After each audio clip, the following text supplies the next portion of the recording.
Assalamualaikum warahmatullahi wabarakatuh. Selamat pagi. Di video kali ini kita akan membahas tampilan data tagihan di login wali murid ya. Di video sebelumnya kita cuma menampilkan melalui DD saja. Kita buka wali murid, tagihan controller. Nah, di sini kita sudah mendapatkan siswa-siswa milik wali tersebut melalui out user siswa plug ID. Kemudian kita query tagihannya. Berikutnya kita akan return view, kemudian wali titik tagihan index, tagihan underscore index koma data. Oke. Berikutnya kita buat tagihan indeks dari siswa indeks milik wali. Ini kan ada dua ya, kita pilih yang wali. Oke, langsung saya save as saja. Ctrl Shift S. Kemudian kita ganti namanya jadi tagihan underscore index. Di sini kita buat jadi data tagihan SPP. Tidak ada tambah datanya, kita hapus saja. Kemudian kalau kita lihat data tagihan ini dia pakai variabel model, sementara di sini saya pakai variabel tagihan. Oke, berarti yang model saya ganti jadi tagihan.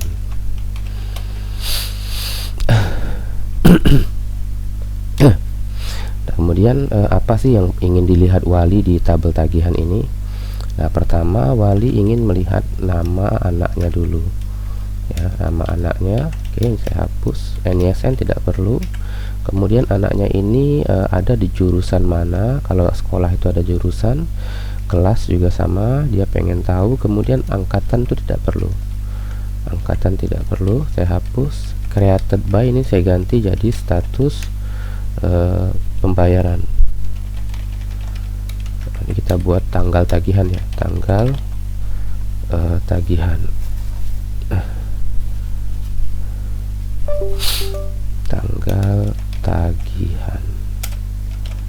Oke, jadi yang ingin dilihatnya itu ini anaknya nih, di anaknya yang mana kalau dia punya dua anak misalnya.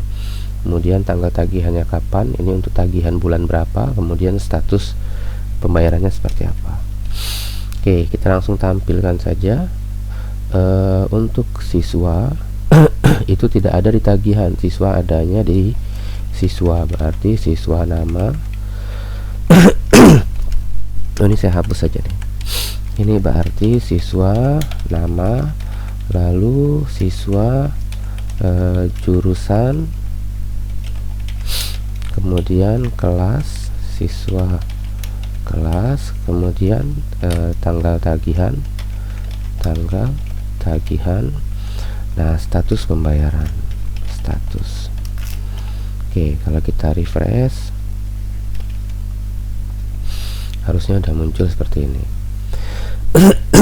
Nah, kalau kita lihat database kita, status ini kan harusnya kan bukan baru ya.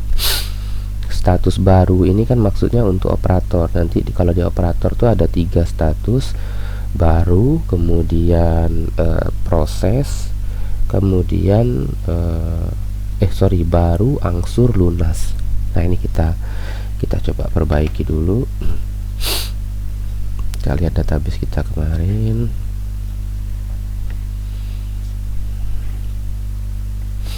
Oops. Sebentar.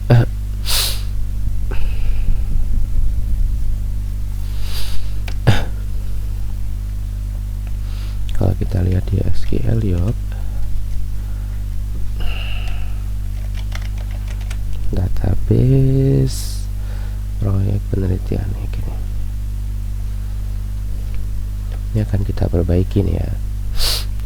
Mungkin ada yang kita lihat nih. Nah, baru angsur lunas ini, status ini sebenarnya kita gunakan untuk operator ya. Jadi ketika tagihannya baru dibuat, maka statusnya adalah baru. Kemudian ketika dia sudah dibayar oleh orang tua, maka statusnya berubah menjadi diangsur atau dia langsung lunas ya. Nah, kemudian kita butuh status satu lagi, karena kalau orang tua itu kan dia taunya kan sudah dibayar atau belum dibayar kan gitu ya, atau sudah dibayar, sudah lunas, atau belum lunas masih ngangsur. Jadi baru ini mau kita ganti teksnya ya. Nah, untuk ini saya akan buat satu metode di tagihan model. Di sini di tagihan ini kita akan buat di bawah pembayaran saja, kita buat function namanya get status tagihan wali murid ya, wali. Oke, seperti ini saja. Jadi ada get status tagihan wali, maksudnya status ini untuk wali ya, untuk wali murid. Nanti kita buat di sini jika this status sama dengan baru, berarti dia return belum dibayar. Kemudian kita buat lagi ke kalau yang lainnya kan dia sudah bener ya, angsur sama lunas itu juga udah bener. Di status kalau kita mau ngubah, misalnya lunas itu berarti sudah dibayar, angsur itu berarti angsur, itu bisa saja kita tambahkan lagi, misalnya seperti ini. Ini lunas, kalau lunas tulisannya adalah sudah dibayar. Oke, kalau tidak maka tampilkan statusnya. Oke, sekarang berarti di sini bukan status lagi, tapi kita panggil nama metodenya get status tagihan wali. Oke, di sini buka kurung, tutup kurung, simpan. Oke, maka muncul statusnya belum dibayar. Sekarang saya coba bayar untuk kita coba ya, kita coba bayar untuk yang salah satu anaknya. Misalnya dia bayar di sini si anaknya tadi, si Sarah. Sarah misalnya dibayar lunas. Ini 225 itu 23 dia bayar lunas.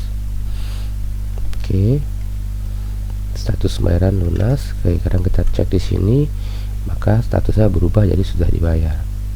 Oke, ini kayaknya memang lebih tepatnya daftar pembayaran di sini ya, karena orang kan lihat tagihan, setelah itu baru lihat pembayaran. Itu lebih tepatnya memang. Saya ubah dulu nih, tagihan show milik operator. Jadi kita kembalikan data pembayaran.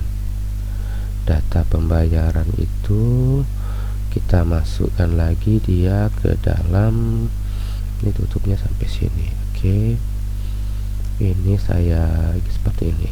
Kalau mau modif itu caranya seperti ini. Oke, supaya kelihatan tutupnya di mana. Oke, itu dari cut ya, dari cut berarti saya copy. Oops. Oke, berarti dari sini sampai sini kita cut lagi. Kita masukkan dia di luar cut, berarti di sini. Oke, ini kita kembalikan lagi di sini. Nanti mau tampil kartu SPP-nya silakan aja, tidak masalah. Karena lebih enak lihatnya. Jadi ini data tagihannya, total tagihannya, data pembayarannya, kemudian di bawah form pembayaran. Ini udah tepat. Oke. Ini udah selesai untuk tampilan data tagihan. Nanti tinggal kita buat form pembayaran tagihannya. Untuk video ini saya cukupkan dulu. Assalamualaikum warahmatullahi wabarakatuh. Selamat pagi.